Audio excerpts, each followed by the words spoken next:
Hello students, welcome to class science. Today's our topic is usefulness of plastic. So use of different kinds of plastic is already given along with the composition and quality of the plastic in the form of chart सी जो भी हम usefulness की बात कर रहे हैं तो हम प्लास्टिक्स को क्या करते हैं ऑलरेडी आपको पता है बहुत सारी चीज़ें आजकल क्या करते हैं मैक्सिमम प्लास्टिक की ही यूज़ करते हैं। तो क्या करते हैं जो यूज़ ऑफ प्लास्टिक होते हैं डिपेंड करता है उसकी प्रॉपर्टीज़ के ऊपर कि उसकी प्रॉपर्टीज़ कैसी हैं, किस तरह की वो है और उसको किस पर्पज़ के लिए हम यूज़ कर रहे हैं। ओके, तो हमारे पास journal properties of synthetic plastic first आता है वेदर रेजिस्टेंस। वेदर रेजिस्टेंस का मतलब है कि बहुत सारी प्लास्टिक्स ऐसी हैं जो वाटर प्रूफ हैं, ठीक है, अनसफिशिएंट बाय वेदर्स, मतलब जिनके ऊपर वेदर का कोई इफेक्ट नहीं पड़ रहा है। और जो जिनके ऊपर वेदर का कोई इफेक्ट नहीं पड़ रहा है इट मीन्स वो क्या है नॉन, वो चीज़ें क्या होती हैं नॉन बायो डिग्रेडेबल। नेक्स्ट होता है केमिकल रेजिस्टेंस। केमिकल रेजिस्टेंस से हमारा मतलब है कि उनके ऊपर वाटर का इफेक्ट नहीं पड़ रहा है, स्ट्रॉन्ग एसिड का इफेक्ट नहीं पड़ रहा है, अल्कलीज कोई भी इफेक्ट नहीं पड़ रहा है। Okay, third one is toughness. तो टफनेस का मतलब है कि उनकी स्ट्रेंथ कैसी है, उनकी टेंसाइल स्ट्रेंथ कैसी है। तो plastic is a tough and can be withstand with high pressure. जैसे आप देखते हो मार्केट में बहुत सारी प्लास्टिक की चीज़ें ऐसी हैं जिनके ऊपर अगर हम बहुत ज़्यादा प्रेशर भी एक्सर्ट करेंगे तब भी वो चीज़ ब्रेक नहीं होती है। ओके, तो नेचुरली है कि जो चीज़ ब्रेक नहीं हो रही है, जिसके ऊपर किसी चीज़ का इफेक्ट नहीं पड़ रहा है, तो वो नेचुरल फाइबर तो है नहीं है। ओके, तो वो वहाँ पे क्या है, एक आर्टिफिशियल है और सिंथेटिक है। ओके, क्योंकि सिंथेटिक फाइबर जो होता है वो इजीली ब्रेक नहीं होता है। And third is easy moulding. अब आपको पता है जो प्लास्टिक होती है वो इजीली मोल्डेड हो जाती है at any shape even pass through a fine fine pore forming a fibre. मतलब उसको क्या कर देते हैं हम इजीली चेंज कर सकते हैं। तो प्लास्टिक की कभी चेयर कभी टेबल ऐसा करके उन्होंने क्या कर दिया इंडस्ट्रीज में उसको चेंज किया जाता है, मोल्ड किया जा सकता है। Next is colouring. अब क्या करते हैं प्लास्टिक्स आर कलरलेस हैं, तो वाइट और may be given any colour suit of the requirement. हम अपनी रिक्वायरमेंट के अकॉर्डिंग क्या कर सकते हैं प्लास्टिक्स को डिफरेंट डिफरेंट कलर्स दे सकते हैं। टू लाइट और प्लास्टिक्स में be transparent translucent and opaque. और this word transparent translucent and opaque you already know. I think every student clear this three words transparent translucent and opaque. Transparent mean जिससे हमें are पार दिख जाता है, translucent जिसमें हमें धुंधला धुंधला दिखाई देता है, और ओपेक जिसमें से हम कुछ भी नहीं देख सकते हैं। तो ये सारी प्रॉपर्टीज़ किस में आ जाती हैं, प्लास्टिक इन तीनों को ओबे करता है। Third seventh one is insulators. तो plastics are non conductor of heat and electricity and hence uses insulator. जैसे आपको पता है काफ़ी सारे हमारे पास पैन्स हैं, कोई हमारे पास ऐसे इंस्ट्रूमेंट हैं, इलेक्ट्रिक गैजेट्स हैं जिसके हैंडल्स कैसे होते हैं हमारे पास प्लास्टिक्स के होते हैं। तो ये गुड इंसुलेटर्स एक्ट करता है। Next is two flame. Most plastics catch fire easily, they are inflammable. Last one आपके पास आता है plastic form a part of a paints for walls and woods. आजकल आपने देखा है कि मैक्सिमम लोगों के घर में प्लास्टिक पेंट्स किए जाते हैं। इट मीन्स कि प्लास्टिक को इसको सिंथेटिक को किस में चेंज किया गया है, हमने इसको पेंट में भी कन्वर्ट कर दिया है, वेदर प्रूफ पेंट जिसको बोलते हैं। ओके, जो हमारी वॉल्स को क्या करते हैं प्रोटेक्ट करते हैं। नेक्स्ट हमारे पास हमने प्लास्टिक में एक्रिलिक प्लास्टिक पड़ी है जो इमल्शन जो जेल बोलते हैं उसको, form of water soluble and use in paint, जिसको हम पेंट्स में, एडहेसिव का मतलब होता है गम स्टिकी वे जिसमें होता है। Okay, adhesive and made into fibers. Acrylic paint are diluted with water and coated on walls when dried to form a gazelle waterproof coating which is strain resistance. Acrylic fiber is a soft and used to baby wool for the fabric for undergarments. और acrylic का क्या करते हैं baby wools बच्चों के लिए जो कपड़े बनाते हैं वो, और वॉल्स में हम पेंट करने में उसको मिक्स करते हैं जिससे वो वाटरप्रूफ का काम करता है। ओके, नेक्स्ट हमारे पास आता है डिसएडवांटेजेस ऑफ सिंथेटिक प्लास्टिक। अब आपको पता है कि बहुत सारी डिसएडवांटेजेस हैं हमारे पास प्लास्टिक की, लेकिन हम यहाँ पे कुछ डिस्कस करेंगे। फर्स्ट आपके पास आता है प्लास्टिक का पुअर एब्जॉर्बेंट ऑफ मॉइस्चर। अब आपको पता है जैसे मैंने ऊपर पढ़ा है कि वो वाटरप्रूफ है, वेदर का उसके ऊपर कोई इफेक्ट नहीं पड़ रहा है, तो इट मीन्स कि वो क्या है लेस एब्जॉर्बेंट है, मॉइस्चर को एब्जॉर्ब नहीं करेंगे। तो जब हम कोई चीज़ ऐसी चीज़ें पहनते हैं जिस जो हम गारमेंट्स पहन रहे हैं जिनमें कहीं ना कहीं फैब्रिक सिंथेटिक फाइबर्स हैं, तो वो हमारी बॉडी के लिए क्या है हार्मफुल है, बिकॉज हमारा वहाँ पे क्या है वो एयर को पास आउट नहीं करने देगा, मॉइस हमारी स्वेटिंग को नहीं एब्जॉर्ब करेगा। ओके, तो वो हमारे लिए हार्मफुल है।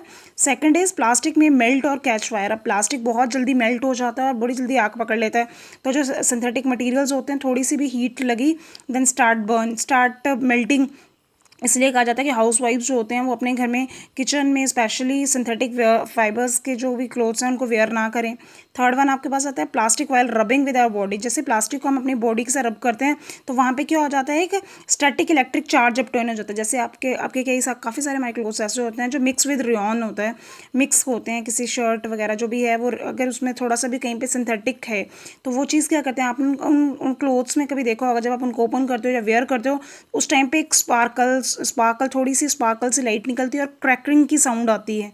क्रैक साउंड आती है, उस टाइम हमारी बॉडी में क्या हो जाता है, वो स्टैटिक इलेक्ट्रिक चार्ज प्रोड्यूस करता है जो कि हमारी बॉडी के लिए क्या है, हार्मफुल है। Okay, fourth is on burning it emits foul smell, और जब भी हम किसी प्लास्टिक को बर्न करते हैं तो वहाँ पे कार्बन के कंपोनेंट्स निकलते हैं जो हमारी बॉडी के लिए क्या है, बहुत हार्मफुल है स्मेलिंग में। Fifth one is plastic is not biodegradable, hence it's a major pollutant, और ये क्या है, एक नॉन बायोडिग्रेडेबल है, मीन्स ये बायोडिग्रेडेबल नहीं होता है, हमारी सॉइल के साथ मिक्सड होकर फर्टाइल नहीं बनाता है, सॉइल के साथ मिक्सड ही नहीं होता है, तो ये भी हमारे इसमें क्या है, पोल्यूशन का काम करता है। नेक्स्ट वन आपके पास लर्न दैट आता है, इसमें आता है ordinary plastic are not good for storing eatable, but जो ऑर्डिनरी होती है उसमें हम क्या करते हैं, जो ईटेबल मटेरियल्स होते हैं, हमारे खाने वाली चीज़ों को स्टोर किया जाता है, वो हार्मफुल होता है, तो इसमें क्या कहते हैं, एक स्पेशल टाइप का प्लास्टिक को यूज़ किया जाता है हमारे फूड मटेरियल्स को करने के लिए, जो भी थोड़ा कहीं ना कहीं से प्लांट बेस्ड होते हैं, मीन थोड़े नेचुरल्स में आ जाते हैं। Liquid food is generally stored in pet PET bottles, आपने पढ़ा होगा पेट बॉटल्स बोलते हैं इनको, in the package made from the cellulose और पॉलीथाइलिन और पॉलीलीन for longer storage and polypropylene internal with metallic sheets, मतलब जो कुछ देर के लिए चीज़ें रह जाती हैं तो उनमें क्या होता है, बाहर से वो भले ही प्लास्टिक होता है लेकिन अंदर से वो किसी ना किसी मेटालिक शीट में कवर किया जाता है। ओके, जो हमारे लिए लेस हार्मफुल हो जाता है।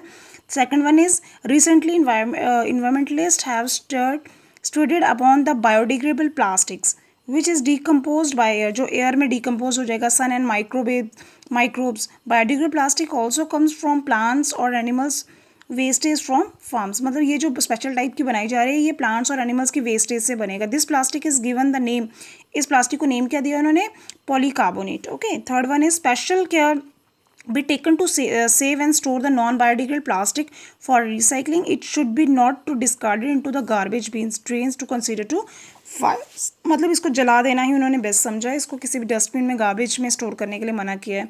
नेक्स्ट क्या प्रॉब्लम्स आ रही हैं, problem associated with excessive use of plastic. अब एक्सेसिव यूज़ करेंगे प्लास्टिक का तो कहाँ पे प्रॉब्लम आएगी, तो first is plastics and the environment और प्लास्टिक में देखिए आपको पता है सिंथेटिक प्लास्टिक है, नॉन बायोडिग्रेडेबल है, जब हम इसको बर्न करेंगे तो भी ये हमारे लिए हार्मफुल है, बिकॉज ये वहाँ पे क्या करेगा, कार्बन पार्टिकल्स की जो गैस है वो प्रोड्यूस करेगा।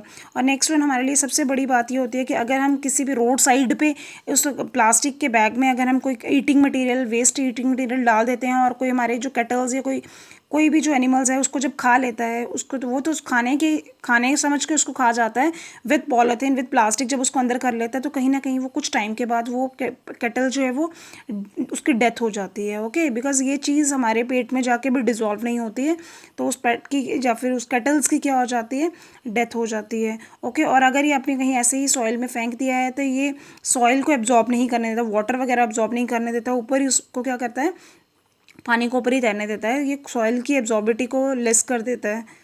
ओके, नेक्स्ट और एक्वेटिक लाइफ में बहुत ज़्यादा, जैसे सभी लोग कचरे को उठा के लिफाफे पॉलीथीन्स वगैरह में फिल करके कहाँ फेंक देते हैं, एक्वेटिक मटेरियल ड्रेन्स में फेंक देंगे, मड्स में फेंक देंगे, तो वो वहाँ पे क्या कर रहा है, एक्वेटिक लाइफ को भी डिस्ट्रॉय कर रहा है। ओके, जैसे हमारे फिशेज हैं और काफ़ी सारे हैं जो एक्वेटिक में हैं, तो वो सबको क्या कर देगा, डैमेज कर देगा। नेक्स्ट आपके पास आता है major to reduce pollution for plastic, तो रिड्यूस, अब 3 Rs आपने पढ़े हुए हैं, reduce, recycling and reuse. Reduce का मतलब है कि हमें कम से कम प्लास्टिक को यूज़ करना चाहिए, हमें अपने घर पे ही बैग्स वगैरह, jute bag, paper bags and other cloth bag बनाने चाहिए और उन्हीं को हमें ज़्यादा से ज़्यादा यूज़ करना चाहिए। रिसाइकलिंग का मतलब है कि प्लास्टिक्स को good way to save the environment of plastic pollution throw away for the used plastic collected and forward to the recycling, और उनको क्या कर देना चाहिए, रिसाइकलिंग के लिए भेज देना चाहिए। रीयूज़ का मतलब है कि आप इसको अगेन एंड अगेन यूज़ करो, अगर आप वन टाइम एक पॉलीथीन लेके आ रहे हो तो उसको वॉश करके दोबारा फिर यूज़ करो। ओके, और नेवर थ्रो प्लास्टिक बैग्स में be filled with ash, dry flowers, मतलब कुछ भी खाने का मटेरियल डाल के इन लिफाफों में नहीं फेंकना चाहिए, बिकॉज जो अनदर कैटल्स वगैरह होते हैं वो उसको खा जाते हैं। ओके, लास्ट वन इज़ कि blue and green garbage beans, आपके घर के पास कहीं पे भी ग्रीन और ब्लू कलर के गार्बेज होते हैं, हमें उन गार्बेज में ही, जैसे ग्रीन में हमें क्या करना चाहिए, वेजिटेबल्स वगैरह डालनी चाहिए, ईटेबल मटेरियल डालना चाहिए जो चीज़ बायोडिग्रेडेबल हो जाती है, और ब्लू में हमें क्या करना चाहिए, नॉन बायोडिग्रेडेबल डाल देने चाहिए। Okay, so student this chapter is finished, tomorrow I discuss tomorrow I solve this exercise, so read this chapter carefully. Thank you and have a nice day.